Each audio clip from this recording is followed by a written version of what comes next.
All right, we are live. This is Dr. Michael K. from the Center for Functional Health, and I'm so happy you're here to join us today. I am with Gayle Nowak, the story stylist, and I met Gayle through LinkedIn. That's how we kind of hooked up, and we had this conversation. I thought, okay, I need to speak with her. This is going to be really cool. I'm really looking forward to what we're going to go over today.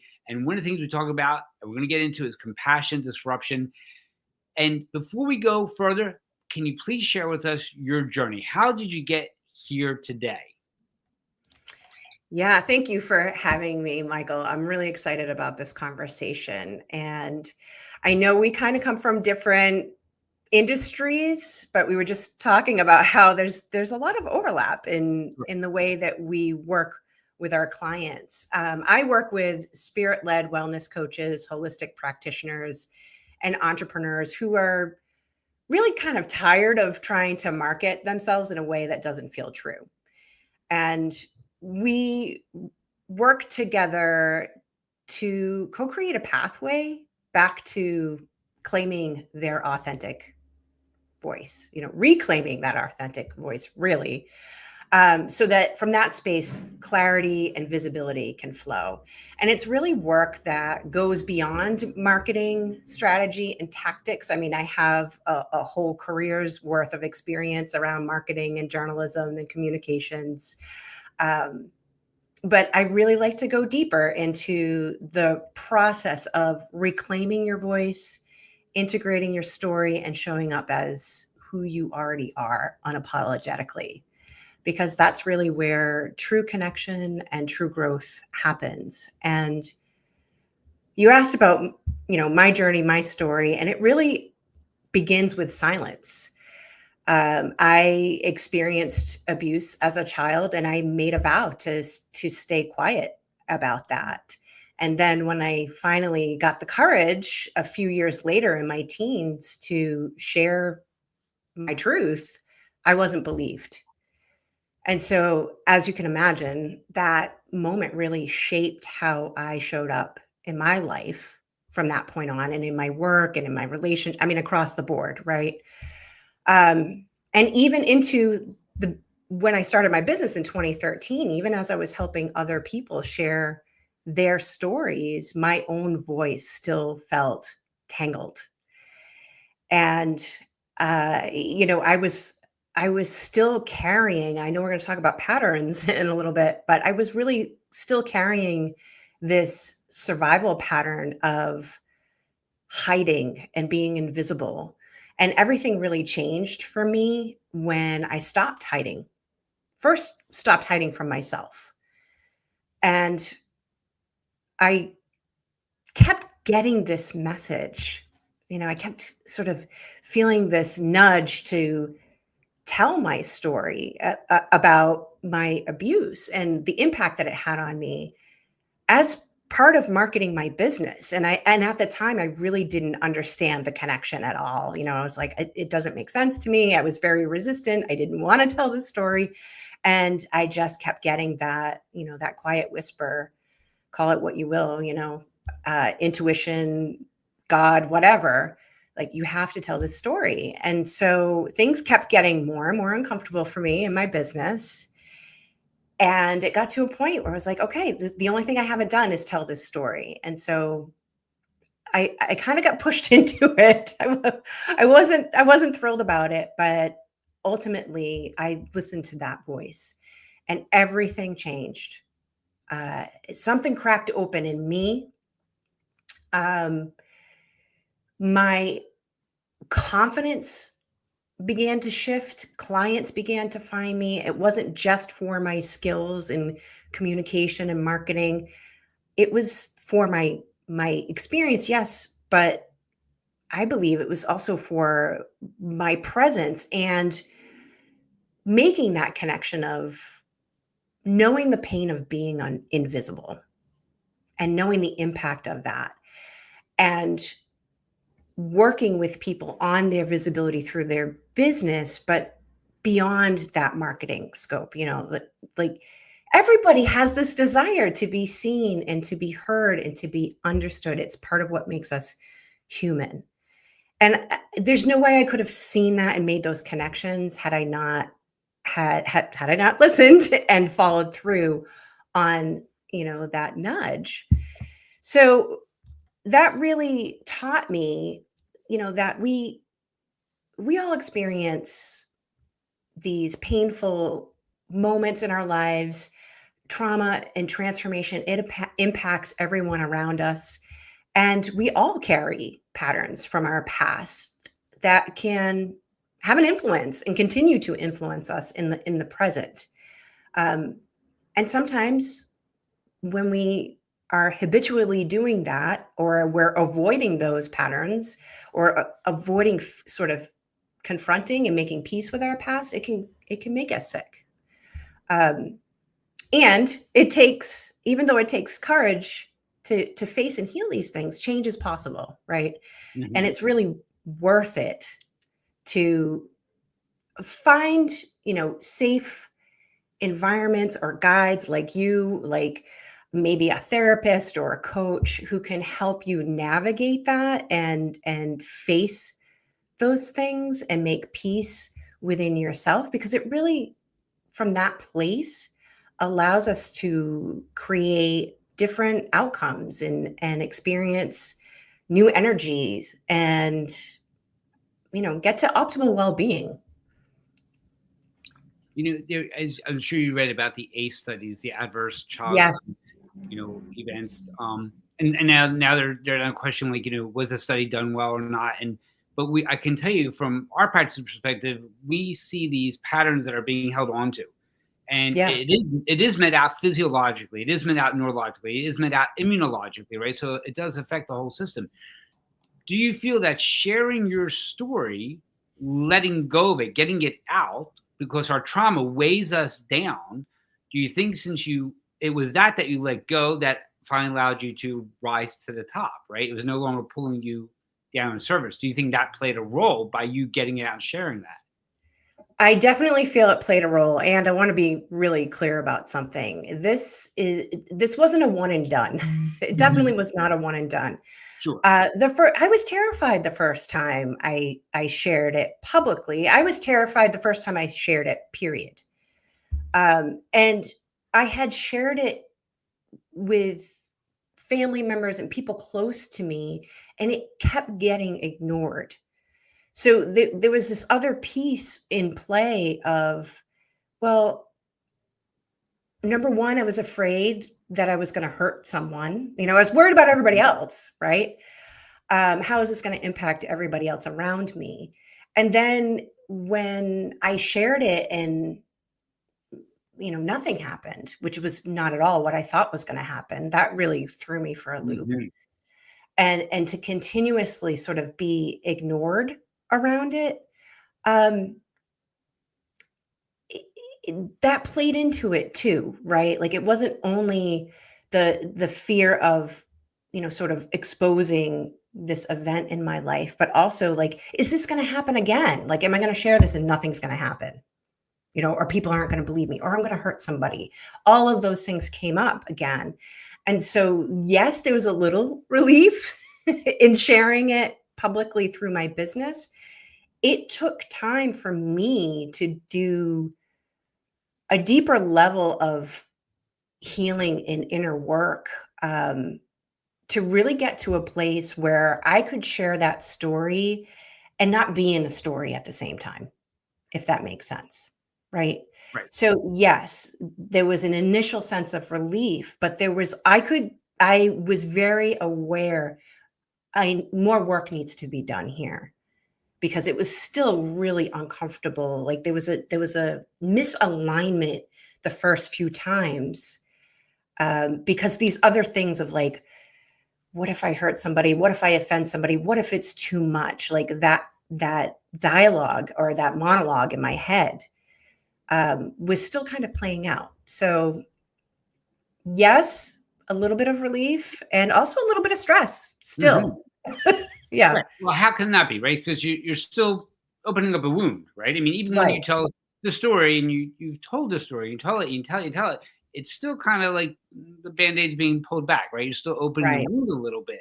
And how could that not affect you, right? So again, in our world, we always talk about in functional medicine, like we're going to look for the root cause. And sometimes we know the root cause. Sometimes I can't do anything about it, right? Something happened a long time ago and I can't go back and change time, although that would be pretty cool. But we always look for that root cause, and we'll find a lot of times in our those with the functional gastrointestinal symptoms. We'll do the right supplements, and they're feeling better. They get on the right nutrition. They're doing well. They're doing better than what we started with, and 6, 7, 8 weeks later. And then when you dig a little bit deeper, you then hear like, "Hey, this happened in my past." And if we don't kind of address that, it's so hard to move forward. So in your world, you're dealing with an entrepreneur who's overworked. I mean, as you can imagine from my perspective, I'm supposed to wear the hat of the social media person, and then I'm supposed to write, and then supposed to treat the patient, and then we got to look at blood work, right? So it never stops. So Right. in your world, when you're dealing with all these kinds of people, what do you see like is holding them back entrepreneurship wise? Like, what do you think is burning them out? Is this previous trauma, these stories that they told themselves? Yeah, that's a big piece of it. I think that we all sort of have these unconscious and subconscious ways of being in the world. And I'm probably not going to remember this correctly, but I think it was Jung who said something about we make the until we make the unconscious conscious, it'll run our lives and we'll call it fate. Right? so yeah, I mean, with my clients, it is these patterns of overperforming, right? Overachieving, overgiving. There's a lot of putting themselves out there from the perspective of not necessarily visibility, but from the perspective of performance, right? And so performance might have been something that was validated in their past, right? Or they had to perform to receive love or to feel safe or what have you. And so that's sort of the program that's running, and I think that that's true for a lot of entrepreneurs. I mean, myself included, recovering overachiever here, right? A, a lot of us grew up in situations, whether it was with friends or with family or in school, where we're rewarded for being productive, for performing well, right? So that's definitely a big piece of it. And sometimes it's the more practical pieces of, well, I know I have this story to tell, and I know it makes me a little uncomfortable. I'm willing to do that work, but I don't really know how to frame it up in a way that's going to speak to my audience, for example. So I work with both. I really come from an energy first, healing centered perspective, because we do that first, because even if you have all those practical pieces and you have, a really effective marketing strategy, if it's not aligned with the inside, it's not going to have the same results. Right. And we'll see that on our end, this pursuit for perfection. And we'll have people who've been looking at their health for a long time. They're Googling left and right, and now they just use the large language models of the ChatGPT and Perplexity and all that, and they want to find the perfect diet, the perfect exercise, the perfect amount of supplements. It just doesn't work like that, right? Because Right. we are imperfectly perfect, is what we are, right? Exactly. It's always changing. We're always fluid. And that's what we try to get patients to understand. It's not just one thing that's missing. We have to look at the whole person. And I feel that's why I really was looking forward to this conversation, because if we don't look at this portion of ourselves, the stories that we tell ourselves, our inner selves, why our light isn't shining, I think then we miss something when we talk about wellness and health, when we talk about longevity, when we talk about feeling good, when we talk about energy, right? In our world, energy is tied in with the mitochondria. So if we're not on point in our energy cycle, it's so hard to be on point on our energy, period. You have to be flowing everywhere. That's how energy works. Yeah. So, it's hard to feel that energy and feel good when you don't feel good, though. And it's hard to work on oneself and pull those levers when you don't feel your best. So one of the things you talk about, and if you can expand on it, is this compassionate disruption. How do you define that? Yeah. So for me, compassionate disruption is really being intentional or aware of interrupting those stories, right?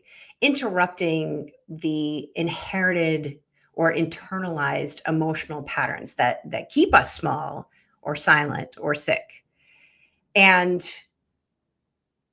sometimes it's hard for us to see it for ourselves, right? Like we're just doing us, right? We're doing the survival pattern, and I think that pattern helped us. It was smart, right? It was a Mhm. smart strategy at some point.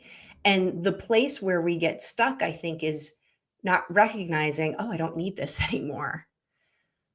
And sometimes that takes somebody like you or a therapist or a coach to help us see that, to help us see, hey, you know, it totally makes sense that you're telling yourself this story or you're operating in this way, and how is that working for you right here right now?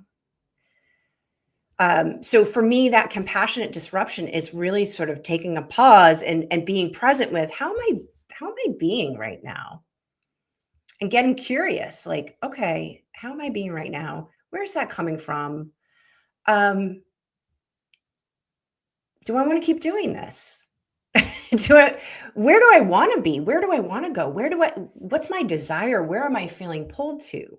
Because in that, when there's a gap between this is how I'm showing up and this is where I want to be, that's when we can start to get into really interrupting that pattern, right? We can start doing the transformational work, whether that's physically healing or emotionally healing, um, and shifting our energy to align more with, hey, this is the person that I know I truly am, and this is what I need to do in order to show up in this way, and to reclaim what's true for me without self-abandonment and without blaming, right? I mean, I think that Mhm. that's a big piece too. It can be very easy, and I also think it's normal, like when we start to really go deeper to the root that you're talking about, it can make us angry. We can feel a lot of grief, Mhm. right? A lot of shame comes up, even if it's,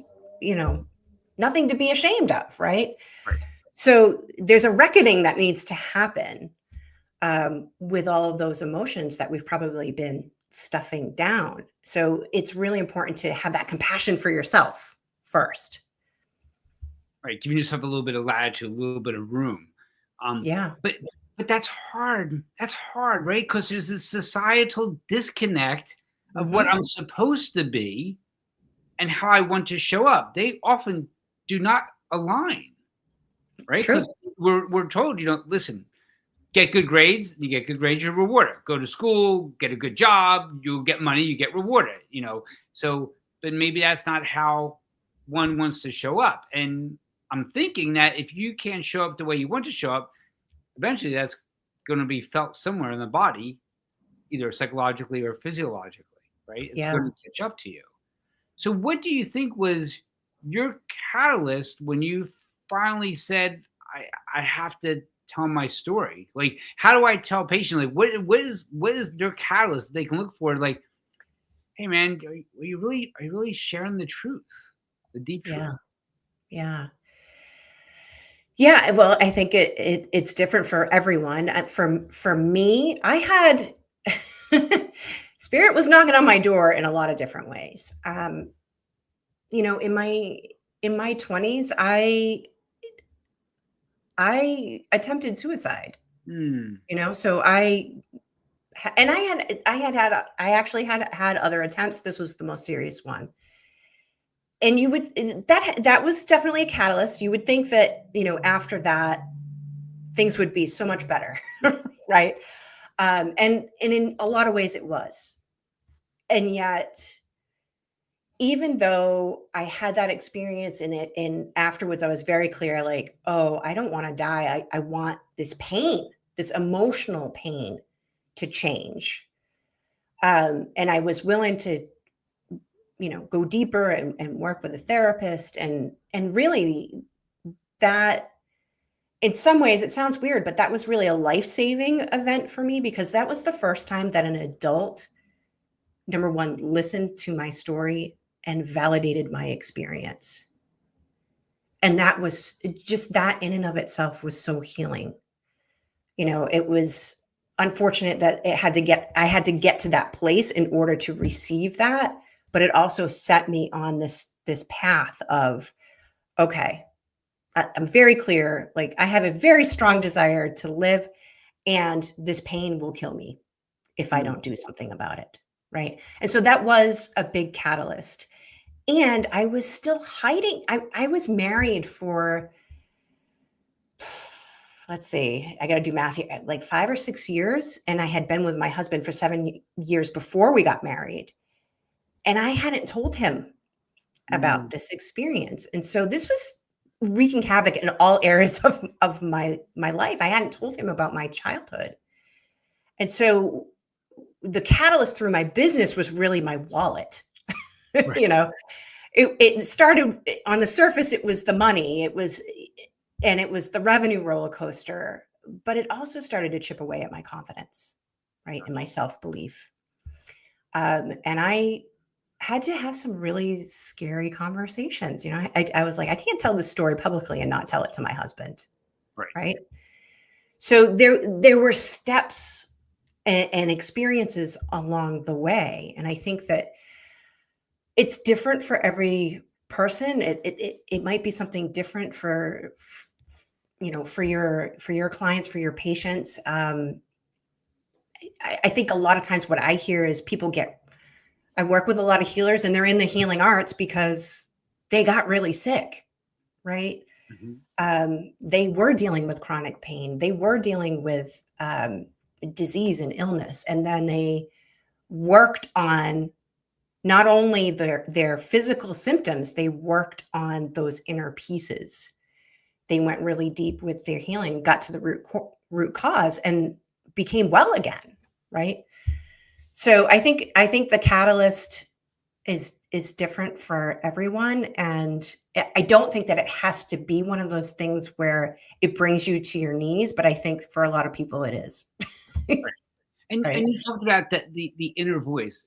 How in your presentation, when you share with your clients, how do we share with somebody like how to listen to the inner voice? How to let them even recognize that there's the inner voice, right? Because like we said, in the beginning we said there's different voices that are going in my head.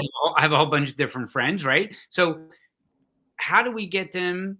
What is a good tool to get them to say, "I'm now listening. I'm now hearing"?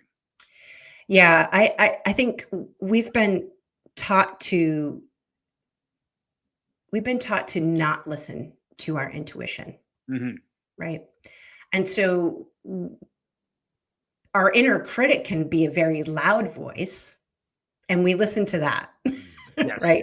Whereas our intuition can be peaceful and soft and quiet, although it will get louder if we're not listening to it and not following through. And I think the other piece of this, Michael, is many of us are going through life from the neck up. We're actually really disconnected from our body. And for me, and I think for a lot of people, that inner voice, the one that's cheering us on, the one that is really connected to, our spirit and our soul, lives in our body. It's not up here.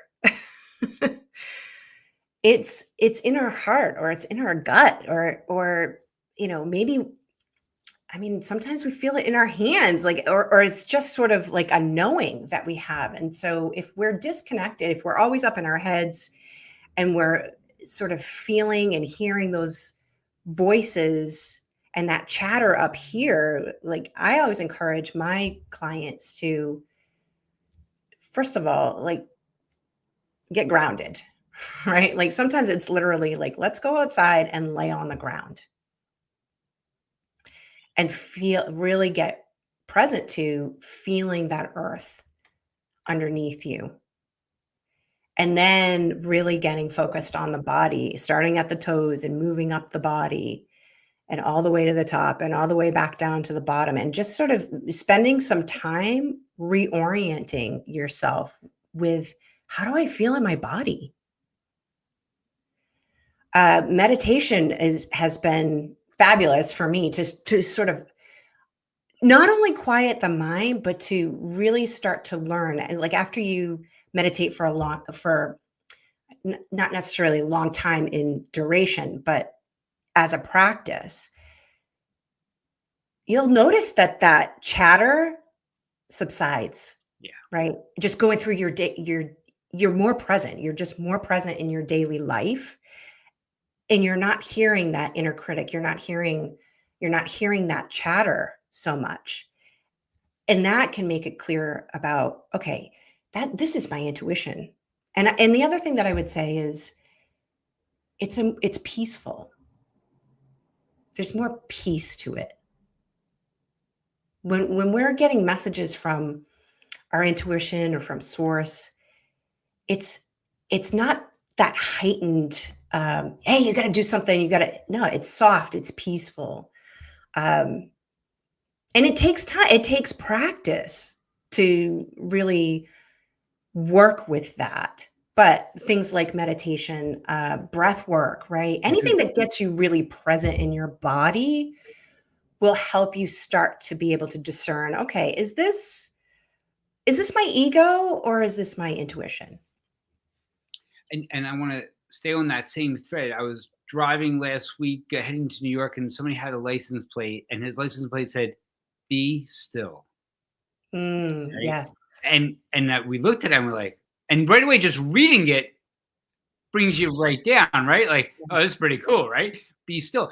We talk a lot about in our practice movement, we talk about meditation. And for some folks, when you say meditation, they get the ire up. I can't do that. I'm like, Yeah. hey, didn't ask Mhm. you to lift a lot of weight or doing it, a drug. I can't do that. And their anxiety, their shoulders come up when we just talk about, let's get quiet.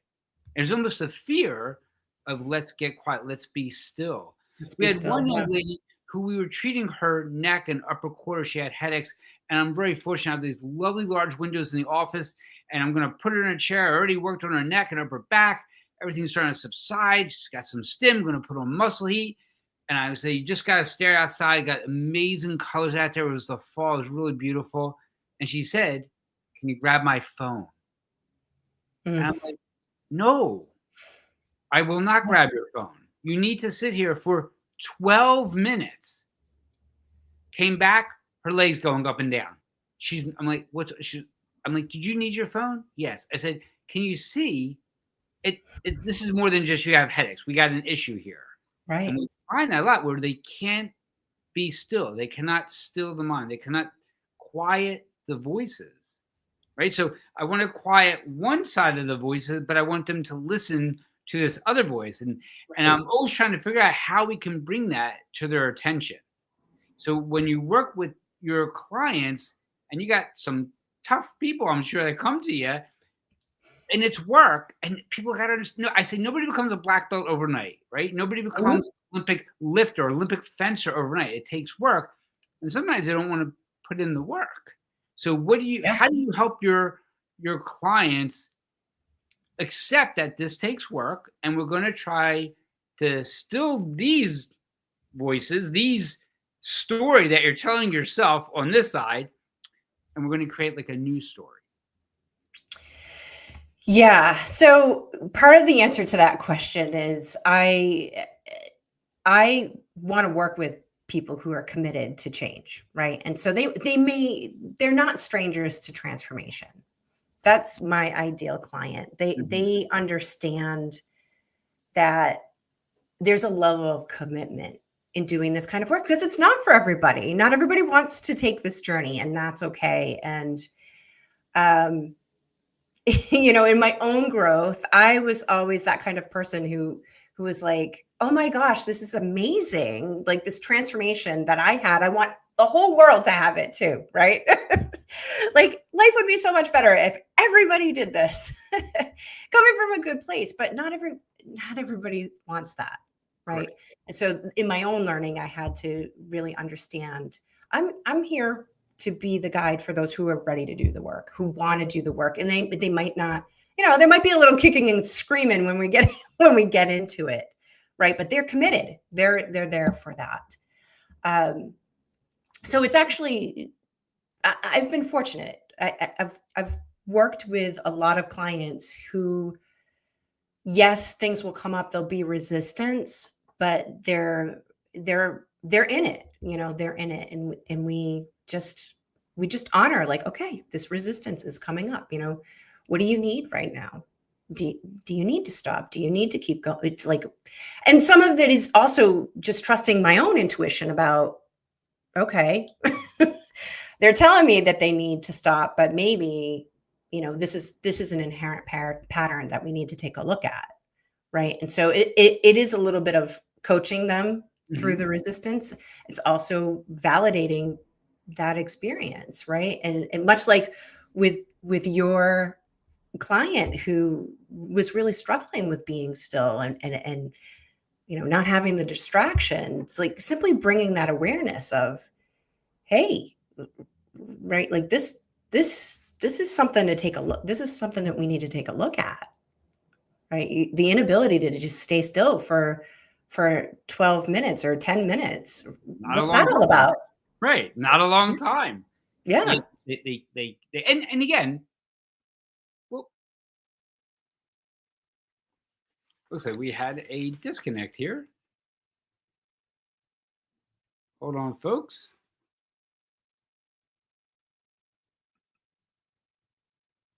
Let's see if we can get her back. Oh, there she is. Lost you there for a second. Yeah. I don't know what happened. I don't know. Just dropped out. Yeah, I mean, the fact that you just can't sit still is an issue of itself. So often I share with my patients about Qigong. Are you familiar with Qigong? Oh, yes. Love Qigong. Absolutely. So I just explained to them, it's like movement with meditation. And I follow this one woman on YouTube. She's great.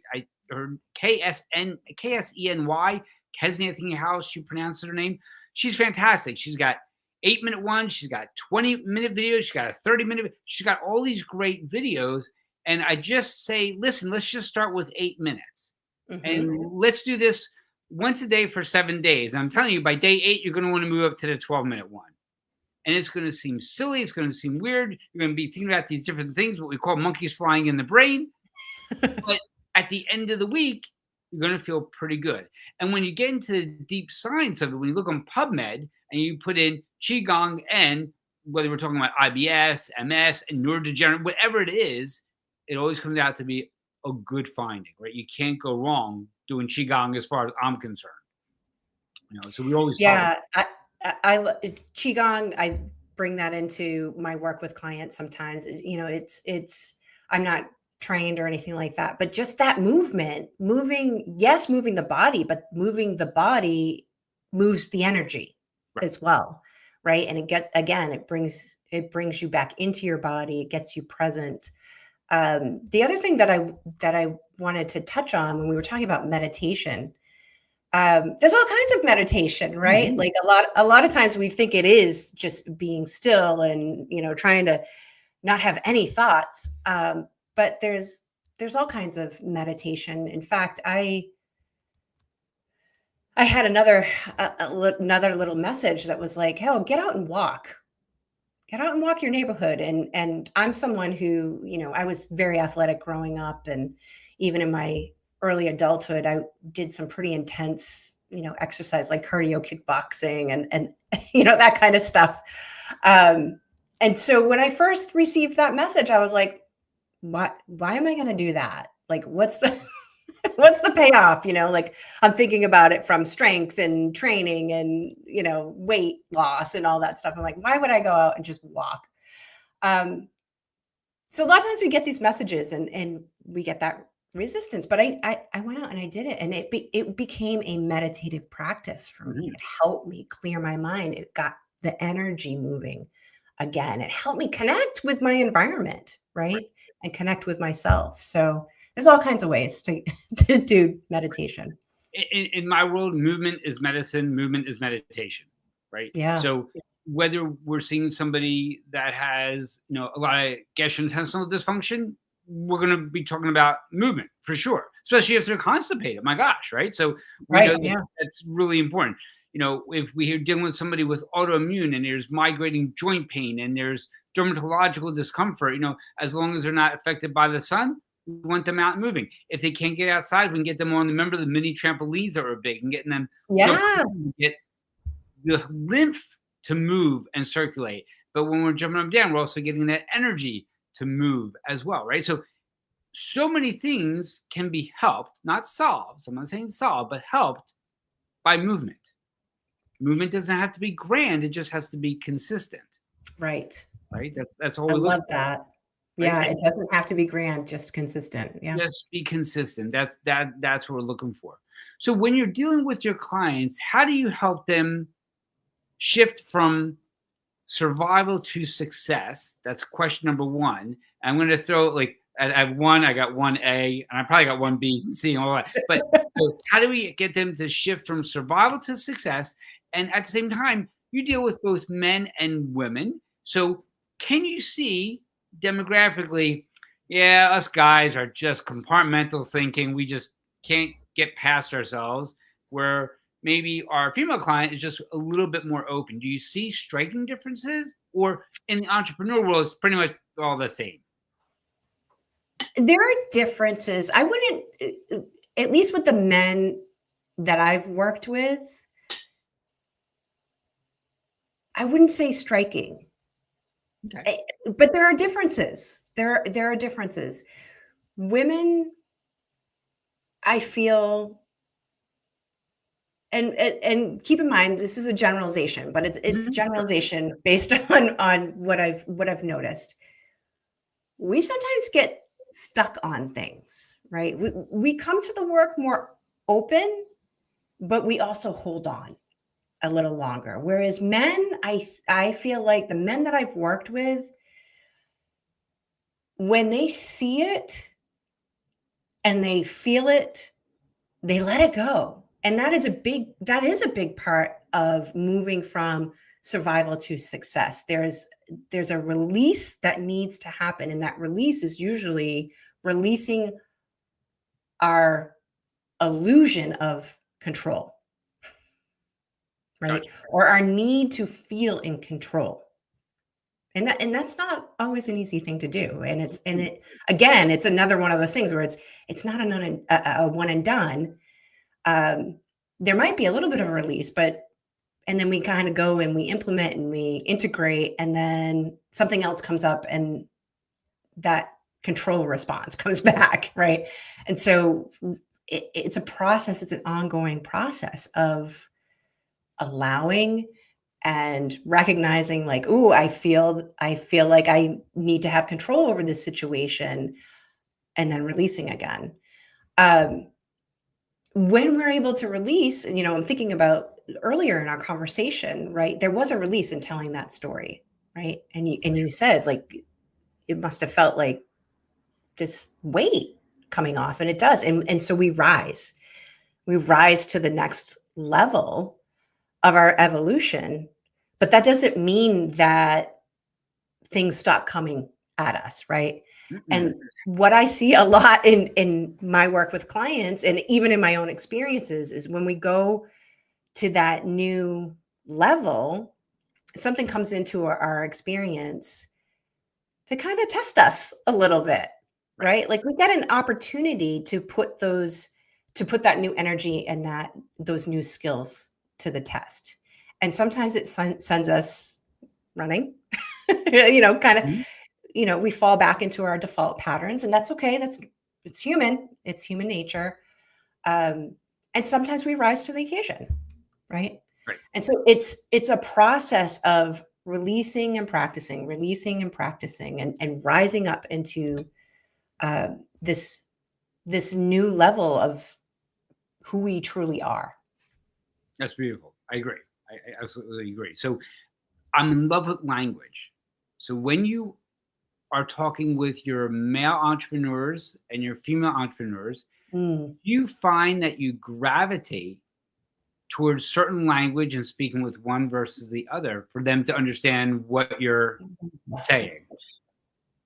That's a great question. Mm. And maybe you do, you don't realize it. I don't know. But Yeah. I will find that sometimes I need to explain things just a little bit differently, Yeah. right? Because I, I think we're wired I think yeah, I think with men you can be a bit more blunt and direct. differently. Yep, yep, yep. And it doesn't. I think that this is how I could be wrong, right? But I do think that this is how men speak with each other, Yep. right? And they don't necessarily take it personally. Nope. Um, and with women, it's a little bit more softer approach. Not always. Like sometimes women need to need that direct feedback too. But I think in thinking about how I approach my male clients, my female clients, I think generally speaking, I tend to take a softer approach all around, but feel a little bit more emboldened when I'm working with my male clients. Gotcha. Yeah, because I think the language does play an important role. Um, and language as used when we're children growing up, some things that stick with you, that you try not to use later on. Something, I can remember, you're crying. I'll give you something to cry about, right? Yeah, With right. language, and things that were just, language. Someone is stupid or you're an idiot, stuff like that, and that language kind of sticks with you. So I'm always conscious of language when speaking with a patient. Sometimes, again, with our male patients, a little bit like, don't do that. Just straightforward. Do not Yeah, do that exercise. right. You will get hurt again, right? There's no ifs, ands, or buts, right? You got to be kind of straightforward. You also talk about being visible, right? Like Mhm. showing yourself. And we often set up these like layers to Mhm. protect ourselves, Yeah. right? So Yes, we do. how do you share with your clients to like it's okay to be more visible? And in today's world on the internet, you don't sometimes want to say certain things, even in the work thing, because I'm like, I don't know if I want to deal with like a bunch of people who are going to say, you're this, you're that, and you don't want to be visible. And again, you kind of like get small and kind Mhm. of go back. And I think it's hard to be small and be successful, Yes, it right? is. So how do you help them just show themselves for who they really are? Yeah, well, I think the first thing is that the fear usually isn't about the visibility. It's about not wanting to be judged. It's a fear of betrayal, it's a fear of being misunderstood. And so it's really about getting to that core fear or that core wound, because usually it's connected to something that happened in the past, right? We've all been judged, we've all been betrayed, we've all been misunderstood. And so we have to kind of start there, right? And Hmm. getting to the root of what is, like, why are you holding back? Why are you hiding without any judgment, right? Just being there with, like, okay, you're having this fear. What is that all about for you? Um, I think that there's a lot of marketing coaches out there and business coaches out there that are just sort of like, push through the fear, push through the fear, push through the fear. You have to be seen online. You have to be seen on a stage. It's not, that's not wrong, but it's not the whole story. In my opinion, it's not, you have to, if you want to have a business, right? If you want to have a business and you want to be successful, you need to make your presence known. You need to take up space. You need to use your voice. And that doesn't necessarily only apply to business. It applies to life, right? In your relationships, right? If Mhm. if you mute your needs and your wants, that's not a great place to be in your life and in your relationship. So for me, visibility is really about like honoring your how you're feeling, what your needs are, being aware of that. What is the fear behind that's holding you back from giving voice to those things, right? Mhm.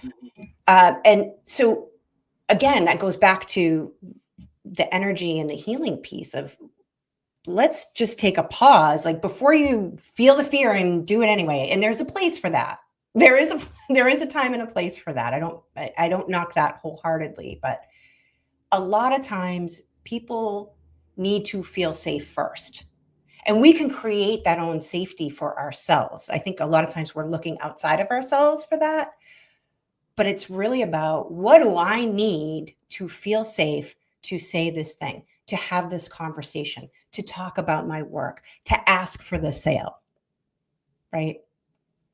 But that's hard though sometimes, right? And it's scary, and that denial, no. I mean, Yeah. when you're in sales, you have to get used to the no, and it's not personal. Just got to get used to the no game. I You mean, it's have to get used to that. And that, you know, when you're in the place of like, okay, I want to change this. I want to change how I'm showing up, right? And I'm doing the work to expand my capacity to be whatever comes my way. I mean, I think that's a part of tapping into your inner power, right? Like to Mhm. show up as you are, speak your truth, and receive whatever comes. Right. That takes practice, right? So Yeah. it's not only getting right with yourself and being okay with yourself. It's now taking yourself out into the world and practicing with Right. it and Right. hearing the rejection and hearing the no. I know, I've been on LinkedIn for, I mean, I've been on LinkedIn forever, but I've really been focusing, um, building my relationships on LinkedIn. And Mhm. I'm not everybody's cup of tea. And when I first started doing that, and, sometimes people were cranky and grumpy and they didn't want to hear from me, it stung at first, but then you keep going and you keep doing it. And then you realize, you know what, this isn't about me at all. Right. They're having a bad day. Like, Right. I can honor them and release them, and I don't have to internalize it. I don't have to get mad at them. I can just move on. Right. Right? But In that our takes world, practice. we'll do what's called a discovery call. So I'll spend 20 minutes on the phone with a potential patient. And I want to know their story. Like, what have they done? What have they tried? What's helped? What hasn't helped? What they saw online? What did they find out when they went on, ChatGPT, all that kind of stuff, right? Right. I'll give them some solid information. They sound like they want to start the program. They're very excited. I send them the paperwork, and it's crickets. And, Yeah. and then you go back and you say to yourself, geez, I wonder if what happened? Yeah, they were ready to go. Was it something I said? Right. So you say, you start going, did I miss something there? They were very, very motivated. And like you said, no is not about you. No is about them. Right. And you got to use that whether you're dealing with a patient, a client, it's like what's going on in their life. And sometimes they're blaming themselves for something. And sometimes, in the beginning, you're blaming yourself for them. But like you said in the movie, it's work. We just have to do the work. There's some good work days. There's some lousy work days, right? So when we're Right. working on ourselves, we got some good work days. We got some lousy work days. That's just the way it is. But it's just a journey, It right? is a journey, and it's building those skills and and the habits, right? The good habits. Right, right, right. I Yeah. can do math, but they did not teach me the skills and habits in school, right? Can you imagine if they taught children in school now about these skills and these habits and the journey and the ups and Yeah. downs? I think we would equip them to be a much stronger individual, I agree. I agree. right? Yeah. We're So, focused on, you know, Yeah, they need the fundamentals, but I'd love to see that in schools. Right. Can you imagine the human being that we will be creating by giving them those tools? Because they often will blame themselves. Like you've been in a situation, I'm sure where sometimes blame, you thought it was your fault and it wasn't your fault, right? And then Sure. there's shame and all that.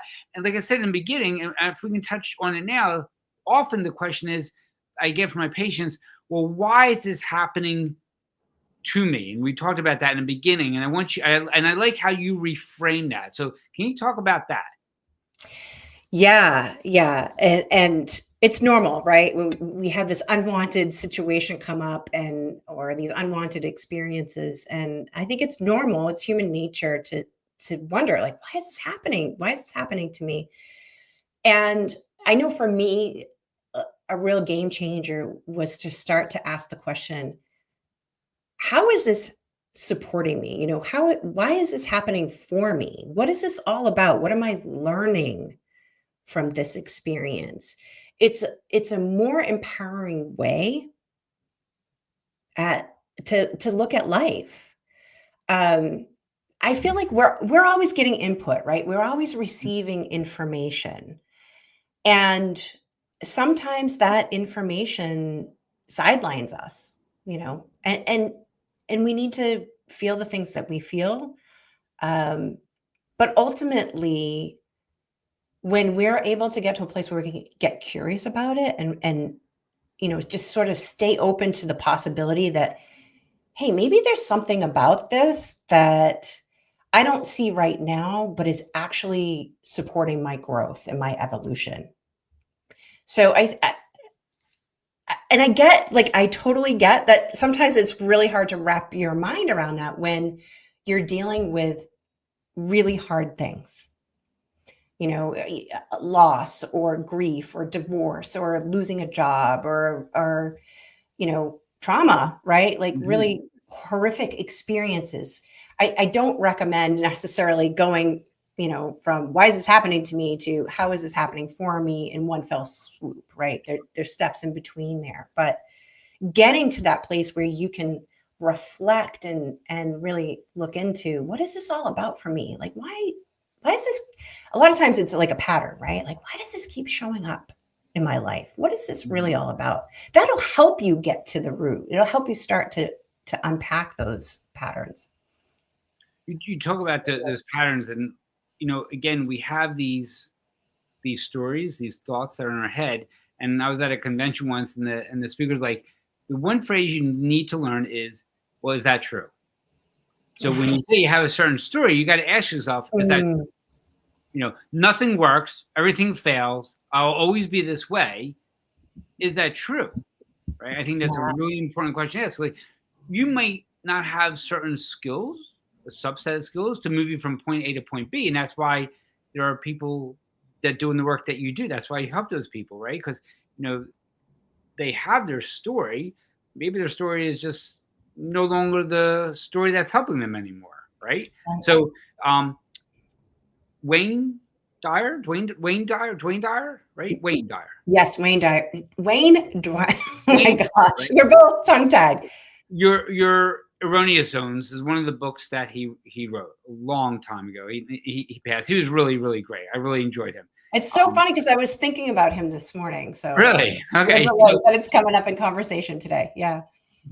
well, yes, that's normal, Yes, it is. right? So so normal. Yeah. Okay. So he was one of the first books that I read, and it was actually given to me by the first chiropractor that I ever went to. And he's like, "Hey, you're gonna want to read this book," and and I'm like, "Okay, whatever." And you start reading it, and it's like there is this different mindset that you can create. And I remember going down into the dining room, my dad bitching and complaining, work and money, blah, blah, blah, the same thing, right? And I'm like, well, if you don't like where you're at, I'm like, why don't you just change it? And he looked at me like, what's wrong with you? I can't just leave my job. I got a house, kids, your mother. And I'm like, well, not that you would leave it, but make a plan to do Right. something different. The hell's wrong with you? That doesn't work, right? So that was the mindset. But in the book, what I really loved, he said, is like, if you don't like the station that you're listening to, so remember, we'll go back a long time ago, we had radio stations, right? Right. You Yeah. you you just change the You station, change the station. change the station. So I think we're often stuck in this story, and sometimes the chapter just keeps repeating itself, but we need to change the story. So how do you help one change their story? And I love this the title because you're known as the story stylist. So how does one change that story? How does one create a new character per se? Right? How do we bring new characters in? Like part of my story, my journey now is you're a new character in my story. Right. Yeah. So how do you do that? How do you help them achieve that? First of all, when we're with people and we're really holding them, meeting them where they are, but also remembering that we are all powerful creators, right? We're whole and complete. We might have some things going on, right? We might have some challenges going on, but gosh, our potential to create is just phenomenal, right? I really believe that. And so I come into partnership with my clients. I always try to come from that space of like, I see you where you're at right now, and I'm holding that firm container of compassion and possibility for you, right? Mhm. So that's one thing. Um, and sometimes clients need to give voice to all that they're feeling in that moment, whatever those feelings are, right? And my role is to be with that without judgment, you know, and to hold that with them, but also not buy into it. Mhm. Right? To not buy into, oh yes, this is terrible, you're a victim, and I don't mean to use that lightly, right? um, we all feel victimized at times, and we need to be with those emotions. But the point is to move them, give them voice, move them through your body, move them through your system, so that then you can come back and see things a little clearer, right? Like, yes, you know what, this happened to you, and it must be really difficult. And how are you feeling about that right now? Beautiful. Right. And it's not moving necessarily, it's not always about moving from, gosh, I'm in despair right now, but I want to be in joy, right? It's Mhm. moving from despair to, you know what, maybe I'm pissed off about this. Right. It's incrementally moving through that energy and those emotions until ultimately you are telling a different story. You might be saying the same exact details, but you're in a completely different energy about it. Gotcha. Right. Love that. Love that. Yeah. So when you work with clients, who is your avatar? Who is your client? Who do you like to work with? Yeah, my best clients are, spirit led. They're Mhm. spiritual, they're whatever that looks like. It could be religious, it could just be, believing that there's something greater than themselves. Typically wellness coaches, holistic practitioners, conscious leaders, people who are really wanting to make the world a better place, right? And they want to communicate boldly and lead lovingly. Those are great clients for me. And in your position, like, do you get them to be more visible? Is that the whole goal? You help from the marketing Yeah, aspect? so I help them from going from hiding in plain sight to really shining as that bold, visible, and gentle leader. There's plenty of people out there who are leaders, and they're loud, and they're, you know, controlling and autocratic, right? And that's not the kind of leader that I work with. It's really about stepping into a leadership of authenticity and truth and presence. Beautiful. And can you be a quiet leader? Yeah, Okay. absolutely. Excellent. Excellent. And my next question is for you is like, what book are you reading right now? What book am I reading right now? Well, I am one of those people who has several books going at the same time. I figured. So let's see. I've got um, The Secret Life of Plants is on my Okay. nightstand right now.